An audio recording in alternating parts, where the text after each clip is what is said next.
Hey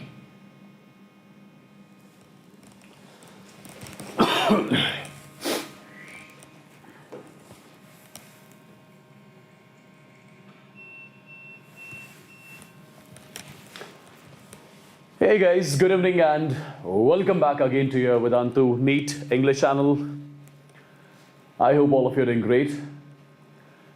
So my dear students, quickly let me know in the chats if all of you can hear me, if I'm perfectly audible, visible to everyone. Hello Sandhya, Hana, Gautam, Shaniba, Madhumita, Mariam, Magita, Nandani, Rashmi, Kaushal, Vijay, Praveen, Santosh, Monica, Aishwarya, Shafika, Magita, Vinay, Lakshmi, Harini.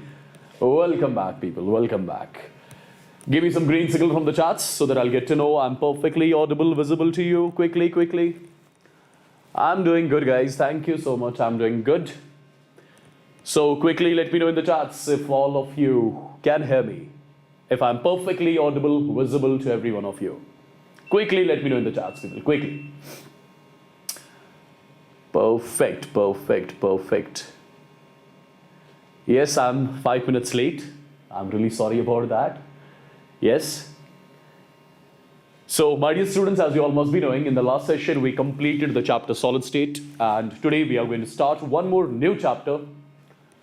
I would say one of the most important chapters of your chemistry, right? That is going to be your chemical bonding, basically. Why this chapter is really very important as far as the competitive examinations are concerned. So basically from this particular chapter in your NEET examination alone, there are directly or indirectly 4 to 5 questions asked from this particular chemical bonding chapter, right? And this chemical bonding, it forms the basis of your general organic chemistry as well. Yes? So as you know that we start every lecture exactly from the basics. But I would want to ask you one thing. Do you want me to start the chemical bonding again from the basics only? Should I assume that you have not studied chemical bonding before? Say yes or no in the chats. So that I'll get to know the idea, like what is the level of the, what is going to be the level which I have to keep in the session. Do you want me to start from the basics or not? Yes or no? Quickly in the chats. Majority is of course going to win. Yeah?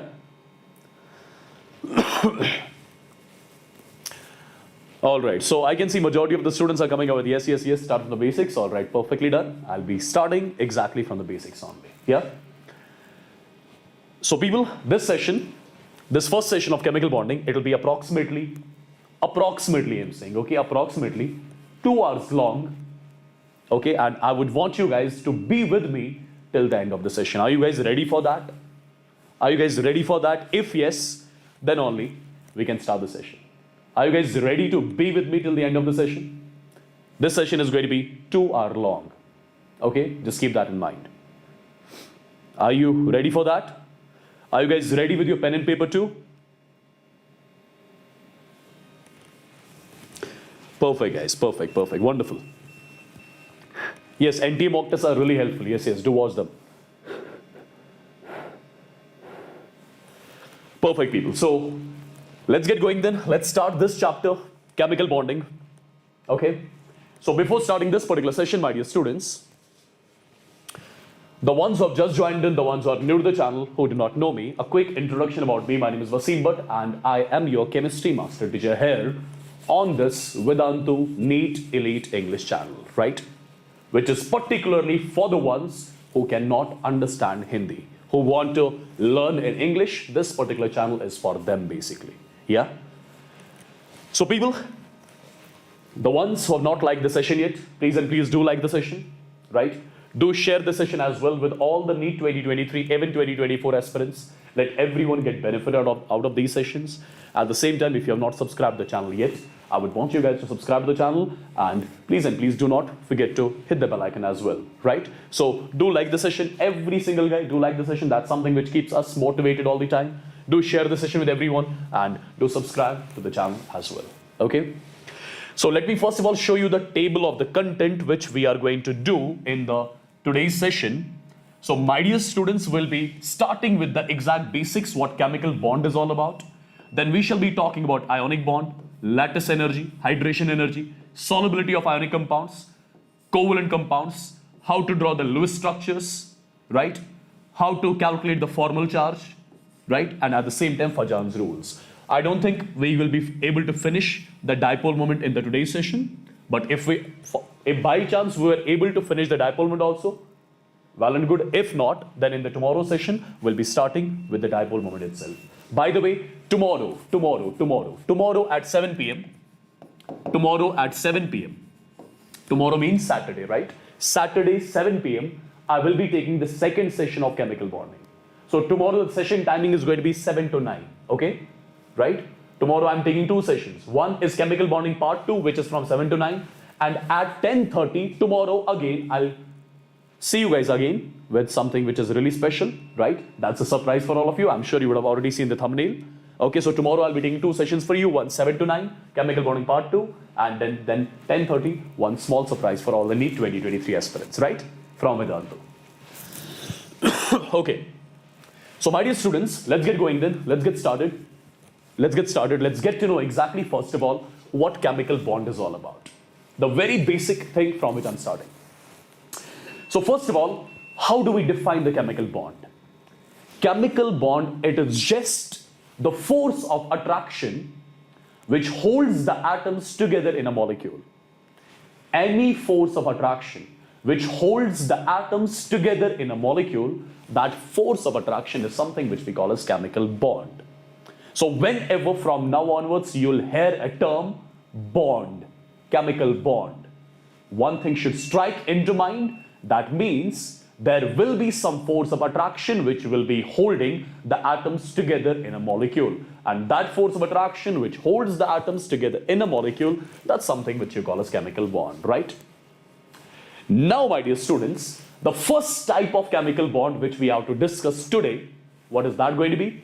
That is going to be the ionic bond or electrovalent bond. Let's get to know exactly what this ionic bond or electrovalent bond is all about. Let's get to know. First of all, as per the definition of ionic bond is concerned, as per the definition of electrovalent bond is concerned, electrovalent bond or ionic bond, it is formed by the complete transfer of electrons. The first point, ionic bond or electrovalent bond, it is formed by the complete transfer of electrons. What is meant by that? Let's have a look. My dear students, for example, I am taking a compound that is NaCl. I am taking NaCl into consideration over here, right? First of all, in NaCl, I would say this NaCl has got actually the two elements of which it is formed. One is sodium, one is chlorine. As you all must be familiar with the fact, sodium is the example of the metal. Sodium is the example of the typical metal. And chlorine, it is the example of the non-metal, right? Sodium is the example of the metal. Chlorine is made up of chlorine is basically the non-metal, right? Now you must be knowing one thing. Metals have got tendency to lose electrons. Non-metals, they have got strong tendency to gain electrons. That's something which every one of you would be knowing. Metals have the tendency to lose electrons. Non-metals have the tendency to gain electrons. Any species which has the tendency to lose electrons, we say that species is electropositive in nature. Any species which has got the tendency to gain electrons, we say that species is electronegative in nature. So basically sodium over here, it is going to be electropositive in nature.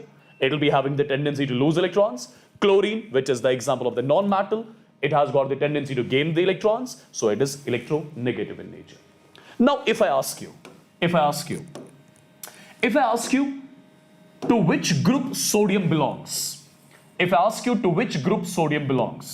you would say sodium belongs to group first elements, alkali metals, right? And you know, all your alkali metals, they have got one electron in their outermost shell. So sodium, it is the group first element, so it will be having just one electron in its outermost shell, absolutely. So is it going to be easy for sodium to lose that one electron?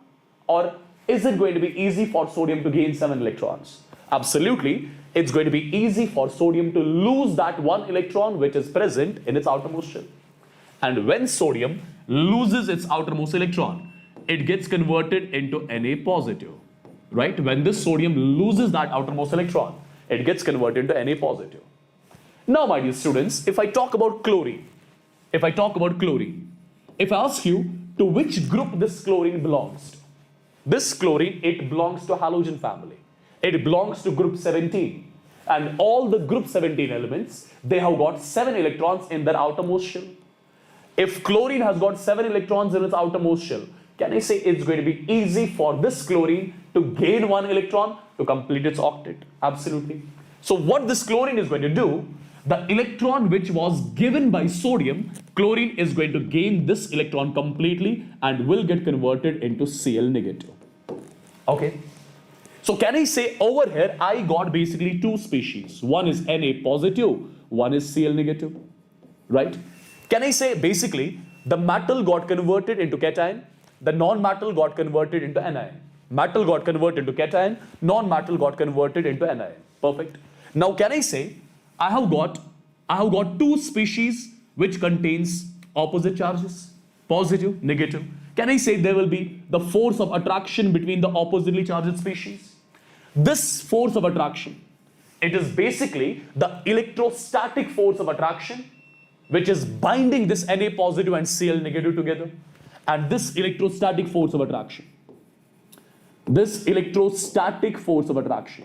between Na positive and Cl negative, this electrostatic force of attraction is something which you call as the ionic bond. This electrostatic force of attraction is something which you call as ionic bond. Either you'll be calling this as ionic bond, or you can call this as electrovalent bond as well. You can call this as electrovalent bond as well.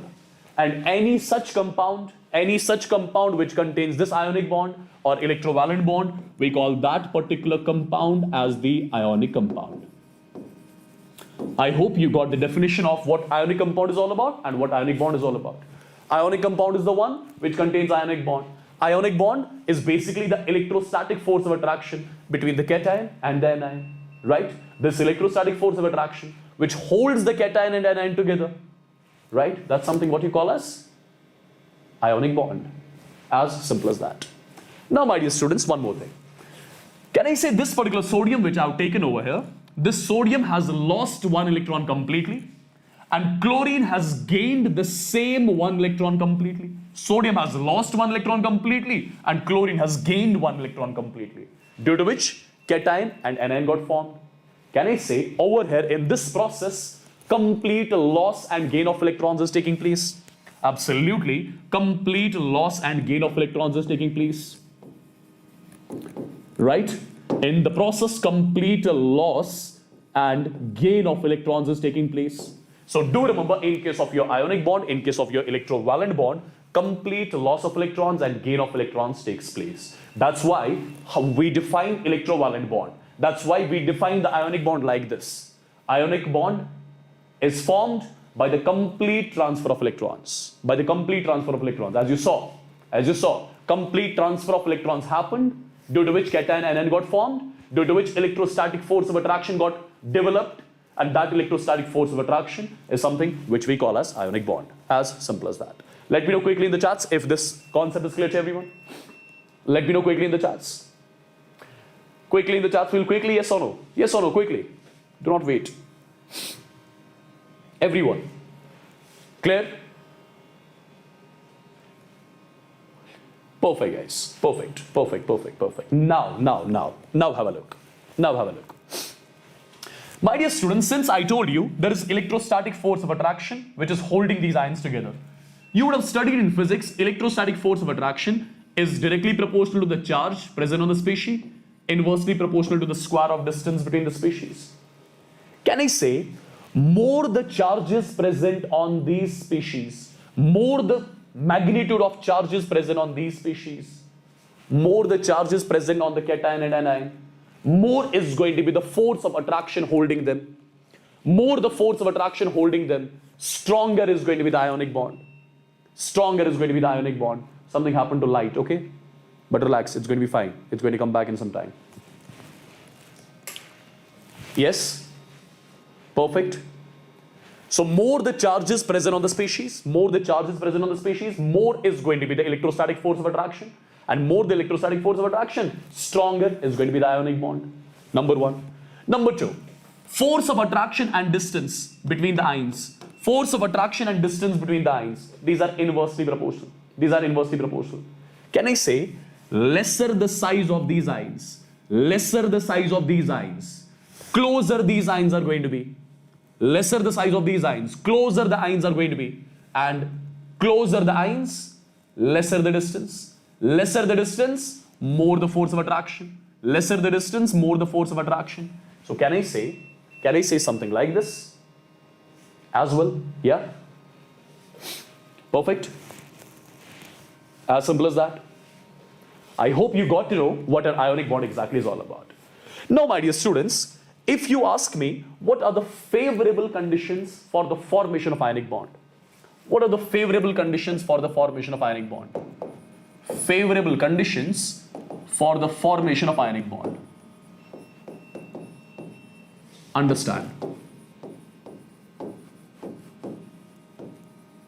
Favorable conditions for the formation of ionic bond. I would say one simple thing. The first favorable condition for the ionic bond formation will be that one element should be metallic in nature. One element should be metallic in nature, and another element that should be non-metallic in nature. This is the first condition. One of the elements should be metallic in nature and another element that should be absolutely non-metallic in nature, right? Now, my dear students, this was point number one. Point number two. In order to form the ionic bond, metal has to form cation, metal has to lose electron, metal has to lose the outermost electron, then only cation formation will take place, correct? Now, which metal is going to lose its electron easily? I would say that metal which has got low ionization energy. That metal which has got low ionization energy will form the cation easily. Perfect, right? And that non-metal which has got more electron affinity will form the anion easily. And easy the formation of ions, easily an ionic bond will be formed. Perfect. So ease of formation of ionic bond depends on the ease of formation of cation and anion. So that metal which will be having low ionization energy can form cation easily, right? And that non-metal which will be having more electron affinity, that anion which will be having more electron affinity will gain the electron quickly, will form the anion quickly.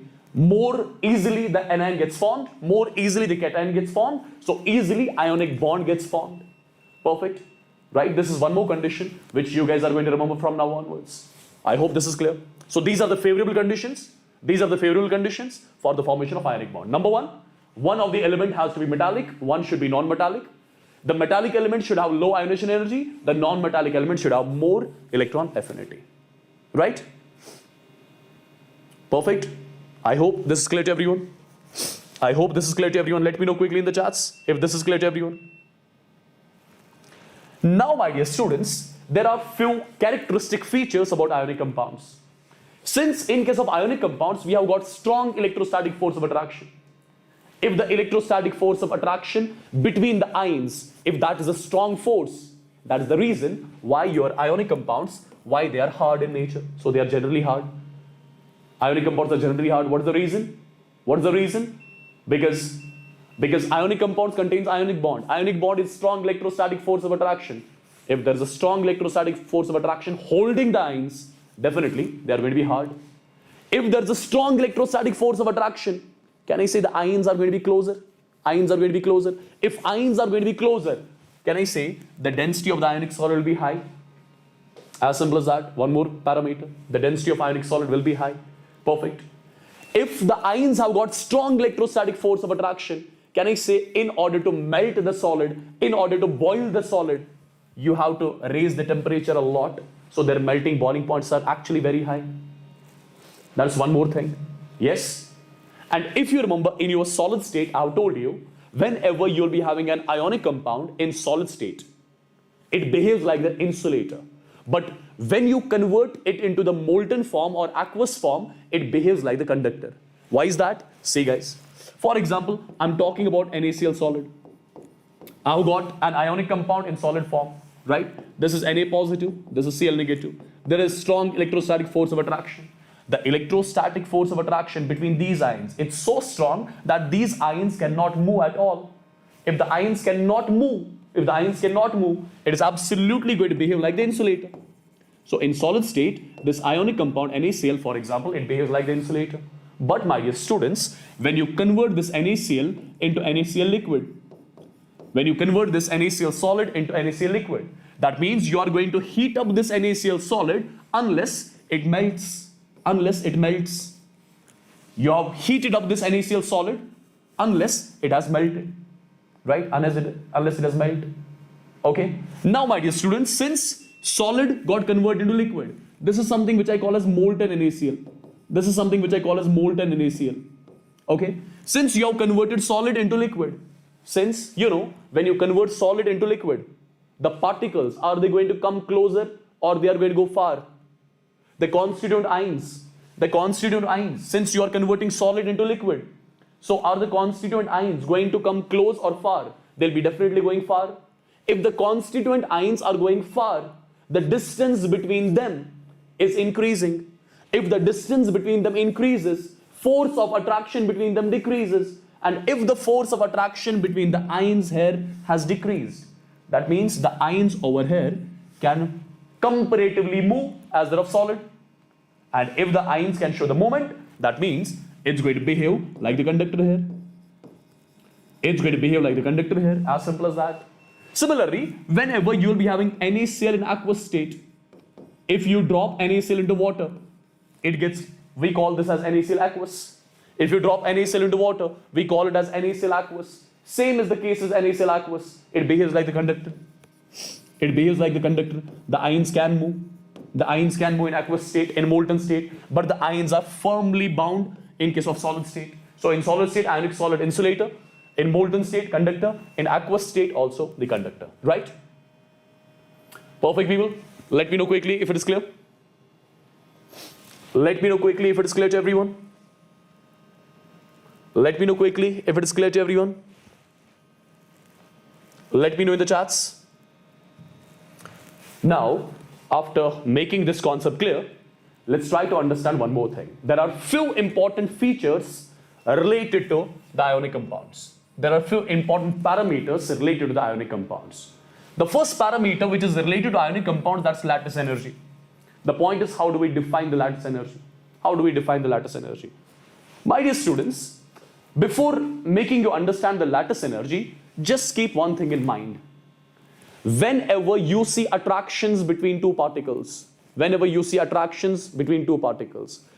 to attractions, energy is released. Just remember that. Due to attractions, energy is released. Just remember that. Okay? Due to attractions, energy is released. Why am I telling you this? Because I have to define lattice energy. Lattice energy I'm going to define in two ways. The first way, that is the definition written over here. The amount of heat released. When 1 mole of ionic lattice is formed from its gaseous constituent ions. Do you see in this particular reaction, 1 mole of ionic compound is being formed? Yes, 1 mole of ionic compound is being formed. From what? From its constituent elements which are present in the gaseous ionic form. See, 1 mole of NaCl, 1 mole of ionic solid is being formed, right? 1 mole of ionic solid is being formed from its constituent gaseous ions. See, this is Na positive, this is Cl negative. That means there'll be attraction. Between Na positive and Cl negative. Due to attraction, energy is released. The amount of energy released when 1 mole of ionic compound is formed from its constituent gaseous ions, that amount of energy released is something which we call as lattice energy. Since in this process energy is being released, so delta H lattice delta H lattice, its sign has to be negative in this process over here. Its sign has to be negative. This is one way by means of which you can define the lattice energy. The amount of energy released when 1 mole of ionic compound is formed from its constituent gaseous signs. Number one. Number two, you can define the same thing like this as well. The amount of energy, you can define the lattice energy like this. The amount of energy which is required, the amount of energy which is required to break 1 mole of ionic lattice into its constituent gaseous signs. Into its constituent gaseous signs. What is meant by that? Have a look. My dear students, for example, I am taking 1 mole of NaCl solid. 1 mole of NaCl solid.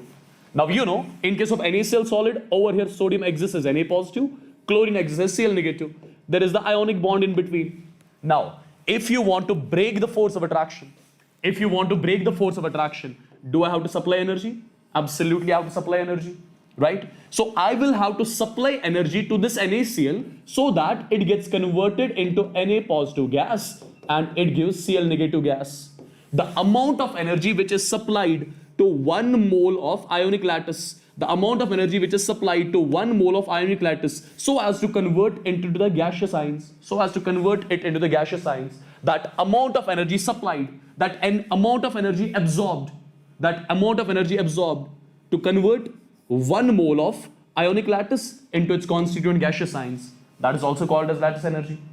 Since in this particular process energy is being absorbed by NaCl, right? Energy is being supplied. So in this particular process, if I ask you what is the sign of delta H lattice over here is going to be positive. Why? Because this process right here, it is endothermic in nature, it requires energy, and this process over here, it was exothermic in nature. Energy was released during the process. And for all the exothermic processes, delta H sign is negative. For all the endothermic processes, delta H sign is positive. I hope you got it. Let me know quickly in the chats. Light will come in a while. I think at 10 it will come, but it has already crossed 10. I don't know why light is not coming. Anyways, I think it's fine, right? You can see the screen. That is the main point.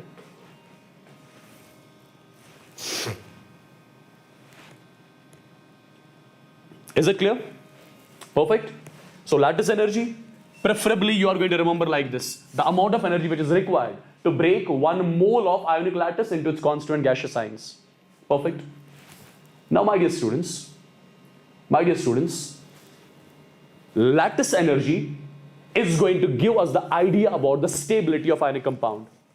Lattice energy is going to give us the idea about the stability of the ionic compound. Do remember, the stability of the ionic compound is directly proportional to the lattice energy of ionic compound. Why is that?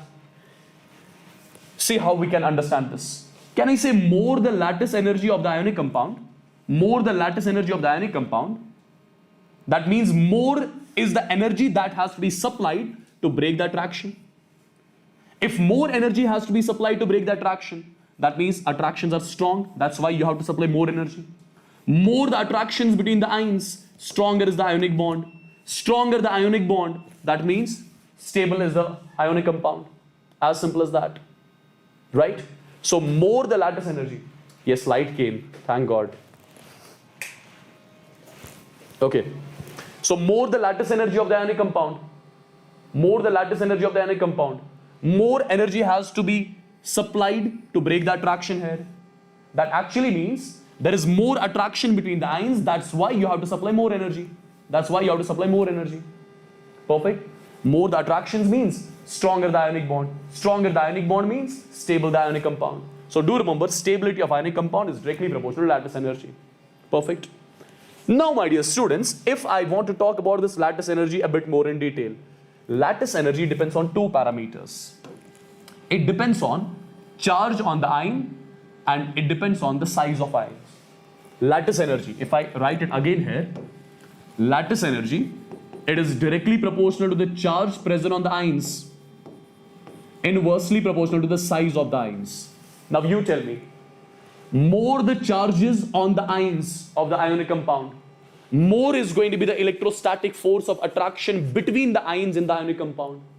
If more is the electrostatic force of attraction between the ions of the ionic compound, more energy has to be supplied to break that attraction. That means more is going to be the lattice energy. As simple as that. Right? Perfect. Can I say, if lesser is the size of ions, closer the ions will be. Less will be the distance between the ions. If less is the distance between the ions, more is the force of attraction between the ions. So more energy has to be supplied to break that force of attraction. So eventually, more will be the lattice energy. Perfect. So do remember, my dear students, lattice energy, it depends on two parameters.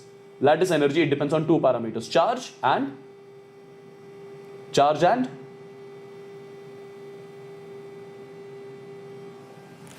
size, right?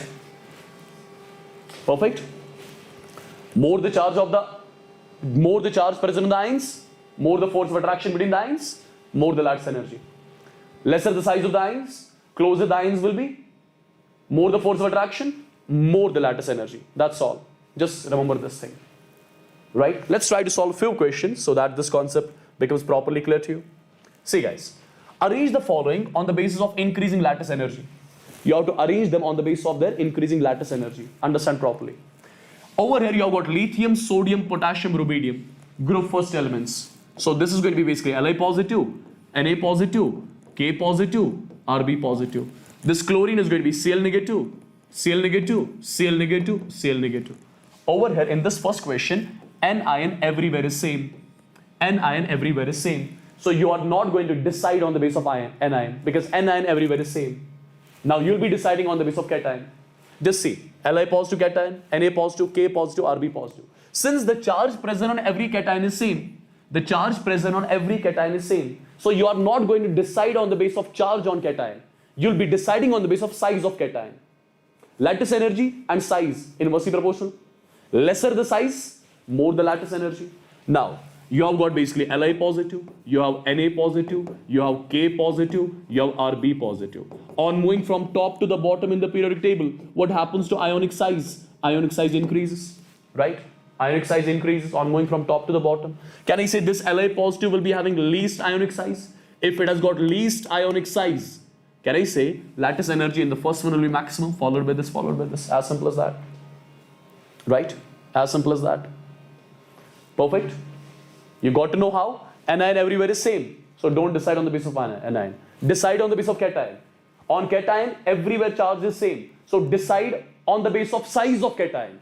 On moving from top to bottom, size of cation what? Size of cation increases. So Li positive will be having least cationic size. Least size, more lattice energy. Because you know, lattice energy, it is directly proportional to charge present on the ions, inversely proportional to the size of the ions. So lesser the size, more the lattice energy. As simple as that. Look at the second one. Magnesium, it is a group second element. So it is Mg di positive. This is O di negative. This is Na positive. This is Cl negative. This is Li positive. This is Cl negative. Perfect. So we have got 3 species. Out of 3 species, first of all, decide on the basis of charge. Where do you see the ions have more charge? In the first case, wherever ions will be having more charge, its lattice energy will be more. So magnesium oxide will be having maximum lattice energy. Now among 2 and 3, anion is same in both the cases. Cation is different. Li positive, Na positive. Li positive has got least size. So maximum lattice energy here. So 3 will be having more lattice energy than that of 2. So the order of lattice energy is going to be 1, 3, 2. Is this clear to everyone quickly? Fast. Right? Perfect. Now, my dear students, this was about lattice energy. Let's talk about something called as hydration energy. This is one more important feature about the ionic compounds, the hydration energy. How do we define the hydration energy? Hydration energy is basically the amount of energy which is released when 1 mole of gaseous ion undergoes hydration. So first of all, I'll make you understand what hydration is all about. Then we'll get to know what hydration energy is all about. Understand properly. For example, I have got Na positive gas, or I have got Cl negative gas. Perfect. Let's say I've got Na positive gas, Cl negative gas. Now I'm putting this Na positive Cl negative into what? I'm putting this Na positive Cl negative into water. If you remember the structure of water, it's something like this, right? Oxygen is more electronegative than hydrogen. So both the bond pairs are shifted towards oxygen. So oxygen is the negative end, hydrogen is the positive end here in water. Perfect. Now what I'm doing, I've taken Na positive as well as Cl negative. I've dropped them into water. Can I say the negative end of water, which is the oxygen end, the negative end of water is going to attract this Na positive towards itself. The negative end of water from all the sides is going to attract this Na positive towards itself. Perfect. Can I say the positive end of water, which is this H positive end? Can I say the positive end of water is going to attract the Cl negative towards itself? Perfect. So this process, when a particular gaseous ion is surrounded by water molecules, this phenomenon is called as hydration. When a particular gaseous ion is surrounded by water molecules, this phenomenon is called as hydration. And during hydration, what happens basically? There will be attractions between the ions and water molecules. There will be attractions between ions and water molecules. And whenever there is attraction, energy is released. The amount of energy which is released when 1 mole of gaseous ion, the amount of energy which is released when 1 mole of gaseous ion undergoes hydration, that amount of energy released is what we call as hydration energy. Right? Perfect. Got it? What happens in hydration? Basically, this is Na positive.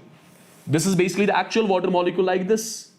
So this oxygen has got negative. So this negative is going to attract Na positive. So there are attractions. Wherever there are attractions, energy is released. Now the amount of energy released when 1 mole of gaseous ion undergoes hydration, that amount of energy released is what we call as hydration energy. Perfect. Now my dear students, you tell me one thing. Since during hydration, energy is released. In any process, if energy is released, what do we call that process? Exothermic process. In the exothermic processes, the value of delta H, that is always negative. That's why your hydration energy, delta H hydration, its sign is always negative. Because during hydration, energy is always released. Perfect. And any such process which involves the release of energy, we call that as exothermic process. And in all the exothermic processes, you can say delta H hydration, that's going to be negative. Its sign is going to be negative. Perfect. I hope you got to know what hydration energy is all about. Now, my dear students, the way I told you lattice energy depends on 2 factors. In the similar way, hydration energy also depends on 2 factors.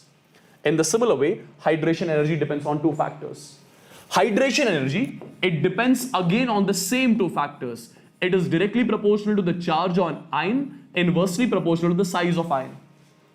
Directly proportional to the charge of ion, inversely proportional to the size of ion. Perfect. More the charge on the ion which you are introducing into water, can I say, more the charge on ion, more are going to be the attractions between the water molecules and this ion. As simple as that. For example, you have introduced Na positive into water. So this oxygen, which carries the delta negative, is going to attract it, right? This oxygen, which carries delta negative, it is going to attract it. One more oxygen, it carries delta negative, it's going to attract it. One more oxygen, right? It carries delta negative, it's going to attract it. Perfect. More the charge present on the ion, more water molecules will get associated with it. More the water molecules being associated with the ion, more are going to be the attractions. More the attractions, more the energy released. More the hydration energy. Right? So, with the increase in the charge present on the ion, more is going to be the hydration energy. It's not only valid for the cation, it can be valid for the anion as well. More the charge on anion, for example, you have got Cl negative, you have put it into water. Now, this water molecule will come from this side. This is delta H positive, this is positive. They are going to attract it. Now, one more water molecule like this, right? This is the positive end, this is the positive end. It's going to attract it. This one is going to attract it. Similarly, attractions from every side. So, more the charge on the ion, more are going to be the water molecules surrounding it. More the water molecules surrounding a particular ion, more is the hydration. More the hydration, more the energy released. More the energy released means more the hydration energy. So do remember, your hydration energy is directly proportional to charge on the ion. More the charge on the ion, more the hydration. Number one. Number two, hydration energy, it depends on the size of ion as well. Size of ion as well. Lesser the size of ion, more is going to be the hydration energy. Why is that? Why is that? Say, let's say this is one species, this is a bigger size species. I've got two species, smaller sized, bigger sized. Let's say the charge present on both the species is same. The magnitude of charge present on both the species is same, right? Size of this species small, size of this species more. It is just the magnitude of charge present on both the species is same. You tell me, among both these ions, among both these species, which species has got more positive charge density? Which species has got more positive charge density? Can you tell me that? Can you tell me that? That species which will be having lesser size will be having more positive charge density. More the positive charge density, or in short, more the charge density of the ion. More the charge density of the ion, more water molecules are going to surround it. More the water molecules surrounding it, more the hydration, more the energy released, more the hydration energy. As simple as that. Right? So do remember, lesser the size of the ion, more the charge density, more water molecules surrounding, more hydration energy. So do remember these two factors as well. Okay?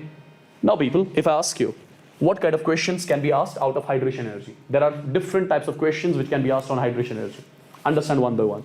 First of all, we know your hydration energy, it is directly proportional to charge on the ion, inversely proportional to size of the ion. More the charge, more the hydration energy. Lesser the size of the ion, more the hydration energy. This is something which we know. Perfect. Now we have got few ions. The charge on every ion is same, but their size is different. Which ion has got least ionic size? Li positive. Li positive has got least ionic size. Lesser the ionic size, more the hydration energy. So this is going to be the hydration energy order. Size order. This is the size order, ionic size order. Right? Li positive has got the least size because down the group, size, ionic size increases. So Li positive has got least size, followed by Na positive, followed by your K positive, followed by Rb positive. Now, what about the hydrated size order? Hydrated size. What is meant by hydrated size? This Li positive aqueous, it means with Li positive water molecules are associated. And the size of this whole Li positive plus the associated water molecules. The size of this Li positive plus the associated water molecules. This is what I call as Li positive aqueous size. Let's say you've got Na positive. I'm writing Na positive aqueous. What does that mean? That means you had taken Na positive, with that Na positive water molecules are associated. Now the size of Na positive plus the associated water molecules, this is something which I call as Na positive aqueous. Now you have to give the order of the size of Li positive aqueous, Na positive aqueous, K positive aqueous, Rb positive aqueous. Perfect. You have to give the size of these aqueous species over here. Now tell me one thing. Li positive, Na positive, K positive, Rb positive. Which ion gets hydrated the maximum? Is it going to be Li positive which gets hydrated the maximum? That ion which gets hydrated the maximum, can I say towards that ion more water molecules will be associated? And if more water molecules are associated towards a particular ion, can I say more is going to be the hydrated size? So that ion which undergoes maximum hydration, its hydrated size will be maximum. You getting it? So your Li positive aqueous, its hydrated side will be more, followed by Na positive aqueous, followed by this, followed by this. This is the hydrated size order. Yes? Now, one more thing. Can I say that species which has got lesser size, can move easily as compared to the species which has got more size, bulky? The bulky species that cannot move easily, the lesser size species that can move easily.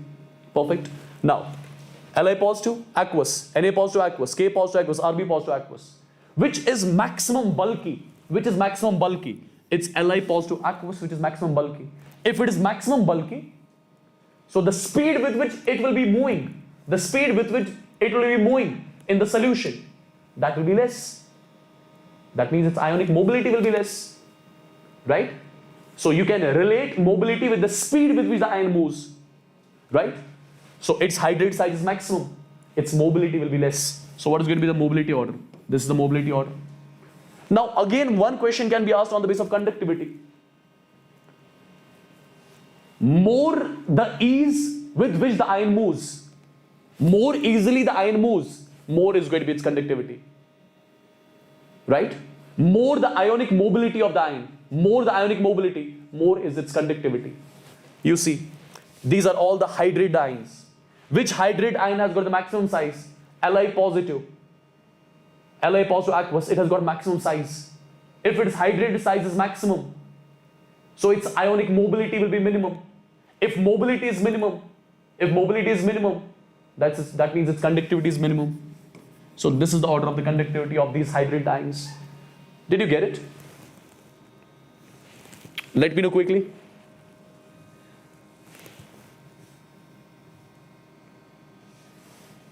Let me know quickly.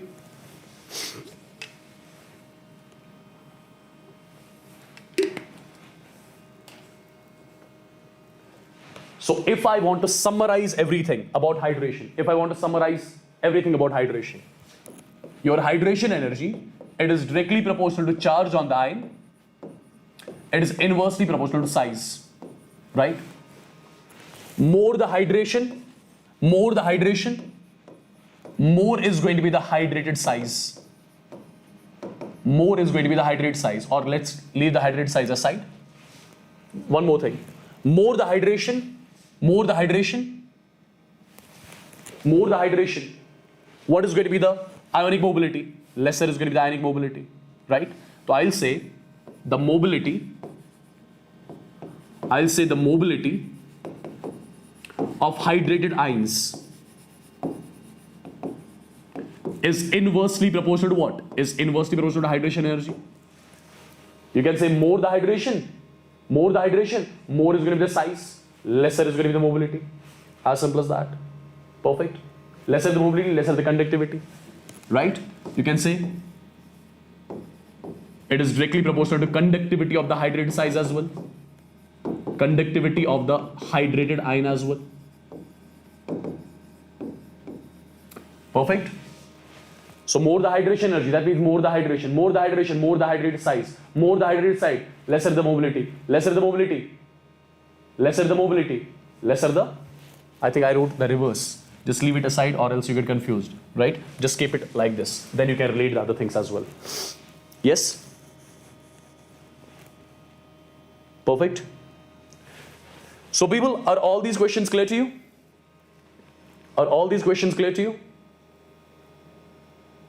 Yeah? Every single thing is clear?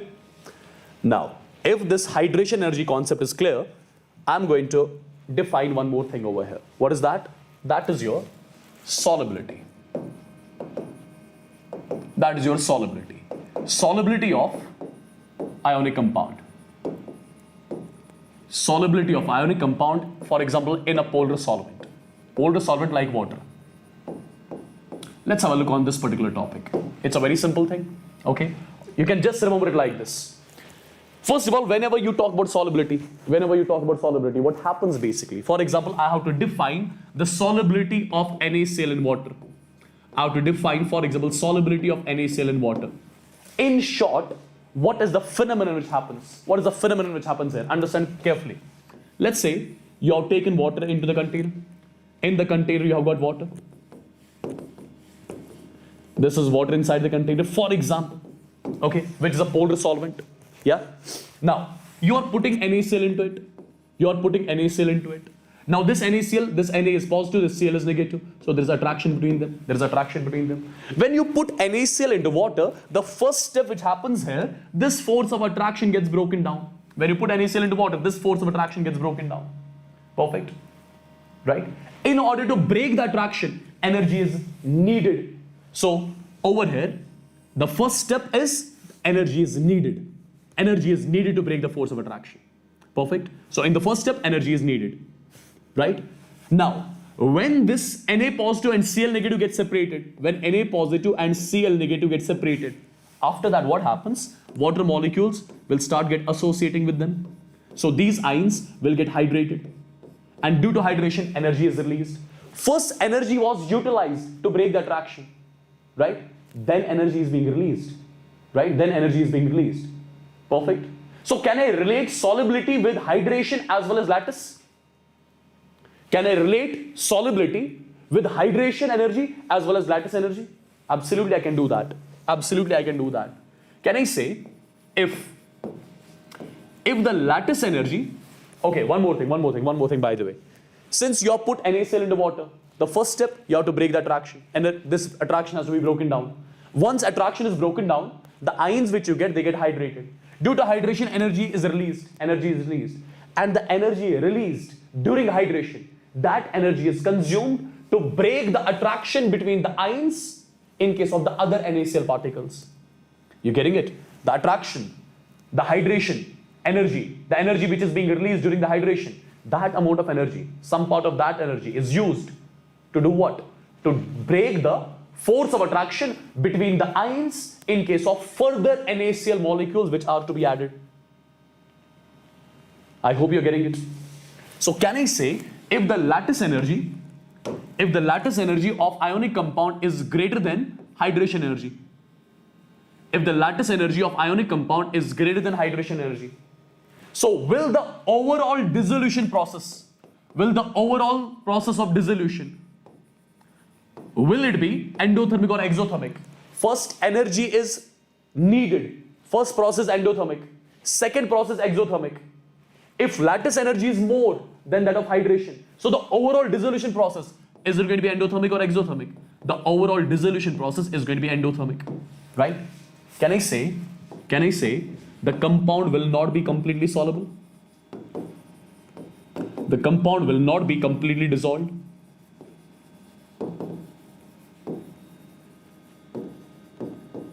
I hope you are getting it, right? Now you tell me, if hydration energy is more than that of lattice energy, if hydration energy of the ionic compound is more than that of lattice energy, now you tell me what is going to happen. What is going to happen? Hydration energy is more than that of lattice energy. So the energy released is more than that of energy needed. Energy released is more than that of energy needed. So if I ask you, what about the overall process of dissolution? Is the overall dissolution process going to be endothermic or exothermic? Overall process is going to be exothermic. If the overall process is exothermic, can I say the compound will be completely dissolved?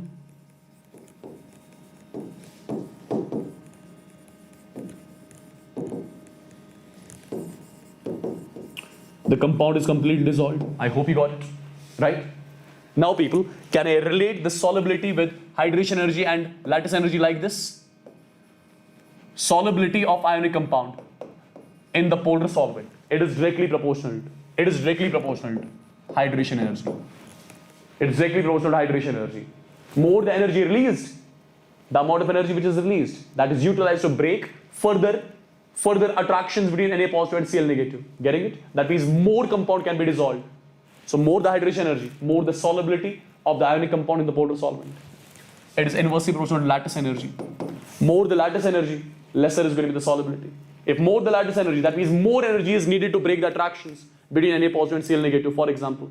If more energy is needed, that means the compound solubility will be less. As simple as that, right?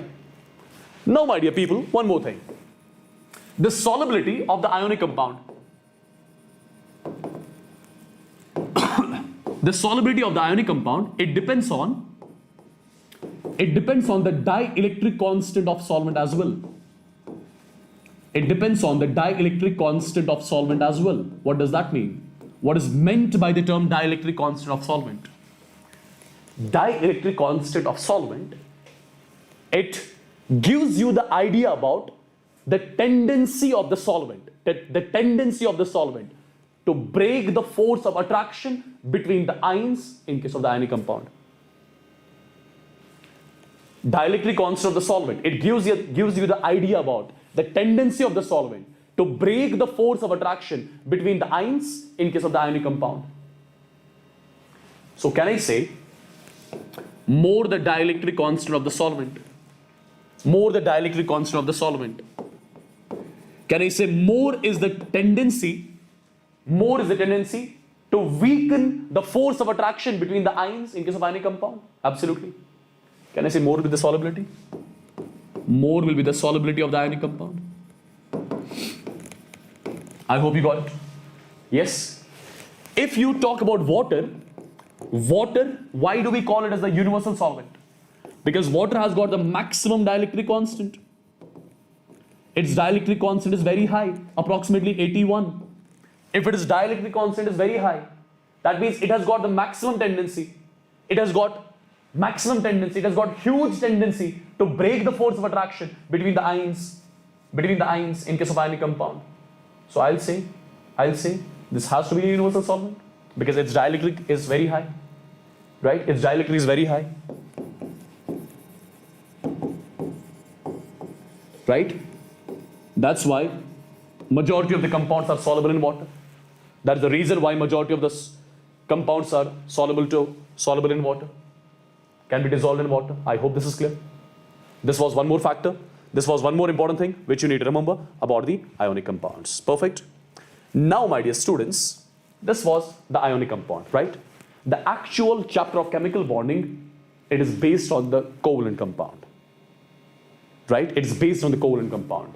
In this chapter, actually, you have to discuss about covalent compounds. This was just a basic idea of ionic compounds, so that, right, whenever a question comes from these 3-4 topics, you can answer them if it comes, right? So actual topic, we have to discuss what? Covalent compounds in detail. And there are certain theories which we need to discuss. What are those theories? First theory is the Lewis theory, which we need to discuss, right? So Lewis theory, let's try to discuss this first. Okay, let's see what this Lewis-Langmuir concept is all about. Well, guys, it's very simple. If I ask you what is a covalent compound is the one which contains a covalent bond. Covalent compound is the one which contains what? Covalent compound is the one which contains the covalent bond. As per Lewis theory, what is a covalent bond?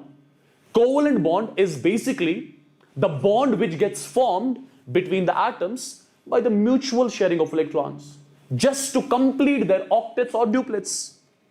Something which you all study in class 8, 9, right? Covalent compound is the one which contains covalent bond. Covalent bond, as per Lewis approach is concerned, covalent bond is the bond which gets formed by the mutual sharing of electrons between the atoms, just to complete their octets or duplets. What is meant by that? For example, have a look. Every one of you would have seen the F2 molecule, correct? Every one of you would have seen the O2 molecule, correct? Every one of you would have seen the N2 molecule. These are the 3 molecules which I'm taking. Understand properly. If I talk about the fluorine atom, this is one fluorine atom, this is one more fluorine atom, correct? Fluorine, how many electrons are there in its valence shell? 7. It's a group 17. So 2, 4, 6, one more 7, for example, correct? What about this fluorine? 2, 4, 6, and this is 7, for example. This fluorine needs 1 electron to complete its octet. This fluorine needs 1 electron to complete its octet. So what they are going to do, they are going to share one electron. They are just going to share one electron so that their octet gets completed. Perfect. This bond which got formed between the 2 atoms by the mutual sharing of electrons, what do we call this bond as? Covalent bond, right? And that covalent bond which gets formed when both the atoms share one electron, it is going to be a single covalent bond. That covalent bond which gets formed when both the atoms share one electron, it is going to be a single covalent bond. The number of electrons contributed by each atom for sharing, that determines the covalency of the atom. Fluorine is contributing 1 electron. This fluorine is contributing 1 electron to form the bond. So the covalency of both the fluorine atoms over here is going to be 1 only. As simple as that. Simple. One more thing. This pair of electron, since it is being shared by both the fluorine atoms, so this pair of electron, I'll be calling it either as bonded pair of electron, or you will be calling this as a shared pair of electron. Bonded pair of electron or shared pair of electron, number 1. Number 2. What about this pair of electron? What about this one? What about this one? What about this one? What about this one? What about this one? Can I say these are the 3 electron pairs of fluorine? These are the 3 electron pairs of fluorine which belongs to the valence shell of fluorine, but they do not participate in the bonding. They do not participate in the bonding. And I'll be calling these electron pairs of a particular atom, which belongs to the valence shell of the atom, but do not participate in the bonding. These are called as non-bonding electron pairs. Non-bonding electron pairs. Or you can call them as the lone pairs as well. You can call them as the lone pairs as well. So this fluorine has got 3 lone pairs. Even this fluorine has got 3 lone pairs. As simple as that. Complete basics, I'm telling you. This complete basics. O2 molecule. Oxygen, oxygen. How many valence electrons? 2, 4, 6 valence electrons. This oxygen, 2, 4, 6 valence electrons. This needs 2 electrons to complete the octet. This needs 2 electrons to complete the octet. So both the atoms will share 2 electrons. Both the atoms will share 2 electrons. Now you check. The octet of both the oxygen is completed. The octet of both the oxygen is completed. You can represent like this. O double bond O. Why double bond? Because both the atoms are contributing 2 electrons each. Right? And the bonds which get formed, when both the atoms contribute 2 electrons, the bond, it's going to be a double bond. Perfect. We have got 2 shared pair of electrons here. We have got 2 shared pair of electrons here. These are the 2 shared pair of electrons. This is the lone pair of oxygen. This is the lone pair of oxygen. Lone pair of oxygen. Lone pair of oxygen. Similarly, nitrogen. Similarly, nitrogen. Perfect. Similarly, nitrogen. Lone pair, lone pair. 3 bonded pairs in between. As simple as that. Perfect. So, covalent bond is formed by the mutual sharing of electrons between the atoms, right? Just to complete their octets or duplets. This was all due to the completion of octets. Now, duplet completion can be possible as well. For example, HF. This fluorine is making a covalent bond with hydrogen. This fluorine is completing its octet, but this hydrogen is completing its duplet. It just needs 2 electrons. This is completing the duplet, this is completing the octet. Perfect, I'm sure this is clear to everyone. Now people, the actual stuff which you need to remember. What is that? That is how do we draw the structures of different molecules with the help of Lewis theory. That is important. How do we draw the structures of different compounds with the help of what? With the help of Lewis theory. Let's get to know how it's to be done. From here the chapter actually starts. Chapter starts. Now see, I'm not going to make you write the rules. I'll directly tell you the rules and I'll apply the rules. Have a look. Carbon monoxide. What about its structure as per Lewis theory? First thing which you'll be always doing, you will be calculating the total number of valence electrons in a molecule. Total number of valence electrons in a molecule. Carbon has got 4 valence electrons. Oxygen has got 6 valence electrons. So total there are 10 valence electrons in carbon monoxide. Right? 1 electron pair is made of 2 electrons. 1 electron pair is made of 2 electrons. How many valence electrons we have in total? 10 valence electrons. Can I say that means we have got 5 valence electron pairs? We have got 5 valence electron pairs. Now my dear students, just write carbon, just write oxygen. Carbon, oxygen. Do one thing, just put a single bond in between. Put a single bond in between. This single bond, it is basically 1 electron pair. So you had total 5 valence electron pairs, out of which you are using 1. So how many are left? 4 valence electron pairs are left. Now select which one among the 2 is more electronegative. Oxygen is more electronegative. The one which is more electronegative, just try fulfilling its octet. This oxygen, right now, it has got only 2 electrons. 4, 6, 8. Is the octet of oxygen complete? Yes, I can see the oxygen octet is complete. Oxygen's octet is complete. But my dear students, if I ask you how many valence electron pairs we had, 5. Out of 5, how many we have used? 1, 2, 3 and 4. There is one more left. Just keep that on carbon. Keep that on carbon, right? Now do one thing. Check the octet of both the atoms. Octet of oxygen is complete. But is the octet of carbon complete? No. Carbon has got 2. 2 plus 2, 4. Carbon has got only 4 electrons in its outermost shell. So its octet is not complete. So how you are going to complete its octet? Do one thing. The atom just next to carbon, just remove one of the electron pair from here. Instead of that, put a bond. Just remove one more electron pair from here. Just put a bond. Now check one thing. Is the octet of both the atoms complete or incomplete? See. 1, 2, 3, 4, 5, 6, 7, 8. Oxygen, its octet is complete. Carbon, 1, 2, 3, 4, 5, 6, 7, 8. Both atoms have got complete octet. Complete octet. Perfect. Now it's the time to see whether these atoms contain some charge or not. That charge is something which you call as formal charge. I hope you know. Let me show you how to calculate formal charge here only. How do we calculate formal charge of an atom? Understand. Let me write it first of all here. Formal charge. How do we calculate? Understand. If I need to calculate the formal charge of carbon, if I need to see if any charge is present on carbon or not, how will I be doing that? First of all, tell me how many valence electrons are there with carbon in free state. When carbon is in free state, how many valence electrons it has? It has got 4 valence electrons in free state. Minus. Just break this bond. Just break this bond. Now in the bonded state, check how many electrons, how many valence electrons this carbon has in the bonded state right now. 1, 2, 1, 2. It was 3, 4. But out of these two, you'll be only considering 1. 1, 2, 3, 4, 5. So 4 minus 5 comes out to be minus 1. So basically on this carbon, there is minus 1 charge. There is minus 1 charge. Now check this oxygen. Check this oxygen. If I talk about the oxygen in the free state, non-bonded state, how many valence electrons it has? 6 minus. Right now, 1, 2, count 1, 3, 4, 5. 6 minus 5 comes out to be plus 1. So this oxygen has got the charge plus 1. Perfect. So in the actual structure, what you will see? You will see the minus 1 unit of charge present on carbon and plus 1 unit of charge present on oxygen. That's why the compound overall is electrically neutral. You got it? Yes?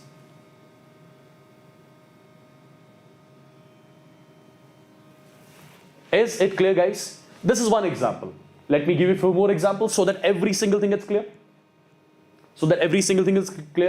You got to know how to draw the structure. You got to know how to calculate the formal charge as well. So 2 topics are going on simultaneously. Right? For example, you have got a molecule NO2 negative. Understand properly what I'm going to say. NO2 negative. We'll be doing some 7, 8 examples so that it gets clear. NO2 negative. First thing, I need to draw its Lewis structure. How will I be drawing its Lewis structure? Calculate the number of valence electrons. Nitrogen has got 5 valence electrons. One oxygen has got 6 valence electrons multiplied by 2 oxygen atoms. There is a negative charge. Add that negative charge. If there was a positive charge, subtract that positive charge. There is a negative charge, add that negative charge. Calculate it. 6 to 12, 13. 13 plus 5 is 18. So there are total 18 valence electrons. Right? There are total 18 valence electrons. 18 valence electrons means how many valence electron pairs? 9 valence electron pairs. 9 valence electron pairs, correct? Now, my dear students, among nitrogen and oxygen, which one is less electronegative? Since it is a triatomic species. Earlier, carbon monoxide, that was diatomic. Now it's triatomic. Now you have to find the central atom and the terminal atoms. You have to find the central atom and the terminal atoms. You need to check which one is less electronegative. Nitrogen is less electronegative. Less electronegative element, you'll be making it as the central atom. So less electronegative is nitrogen. Make it as the central atom. Or let me make it somewhere here. Less electronegative element, nitrogen, central atom. So the 2 oxygens, they are going to be the terminal atoms as such. Okay. How many valence electron pairs we have? 9. Out of 9, put a single bond here, put a single bond here. Out of 9, I've used 2. I've used 2 valence electron pairs. So how many I'm left with? I'm left with 7 valence electron pairs. Now do one thing.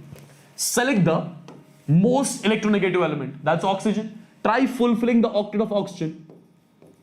This octet of oxygen is completed. This octet of oxygen is completed as well. 2, 4, 6, 8. 2, 4, 6, 8. Done. How many I had? 9 valence electron pairs. How many I have used? 1, 2, 3, 4, 5, 6, 7, 8. There is 1 left. Put it here. Put it here. Now check, is the octet of oxygen complete? The octet of oxygen is not complete. So do one thing. Out of these 2 oxygen atoms, just from any oxygen atom, remove an electron pair. And instead of that, put a double bond.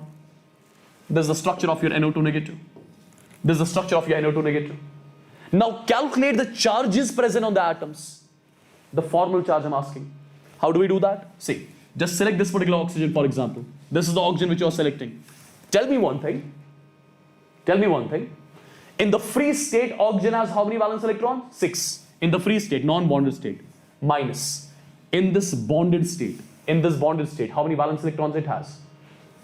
You'll be counting only one electron out of these two. 1, 2, 3, 4, 5, 6, 7. Correct? So 6 minus 7 comes out to be minus 1. So there is minus 1 charge, minus 1 unit of charge present on this oxygen. If you talk about this particular nitrogen, nitrogen in the non-bonded state, 5 valence electrons, minus 1, 2, 3, 4, 5. So 5 minus 5 comes out to be 0. So there is no formal charge on this nitrogen. What about this oxygen? In non-bonded state, in free state, 6 valence electrons, minus, right now, 1, 2, 3, 4, 5, 6. 6 minus 6 comes out to be 0. There is no formal charge on this oxygen as well. So whatever this negative charge is there, this negative charge is basically present on this particular oxygen. You getting it? Right? So formal charge is giving you the idea exactly which atoms contain which charge. So this is the actual structure. The charge is present on this particular oxygen. Got it? Let's take a few more examples. HCN. First thing, Lewis structure. Calculate the total valence electrons. Hydrogen has got 1. Carbon has 4. Nitrogen has 5. 5, 4, 9, 1, 10. So 10 valence electrons. Means how many valence electron pairs? 5 valence electron pairs. Correct? 5 valence electron pairs. Now, first of all, do remember, whenever in any molecule you see hydrogen or fluorine, hydrogen and fluorine, always you'll be keeping as the terminal atoms. Hydrogen and fluorine, always you'll be keeping as the terminal atoms. So hydrogen I've kept as the terminal atom. Now among carbon and nitrogen, which one is less electronegative? Carbon. So carbon is going to be the central atom. This has to be nitrogen. So put a single bond, The first step is done. The second step.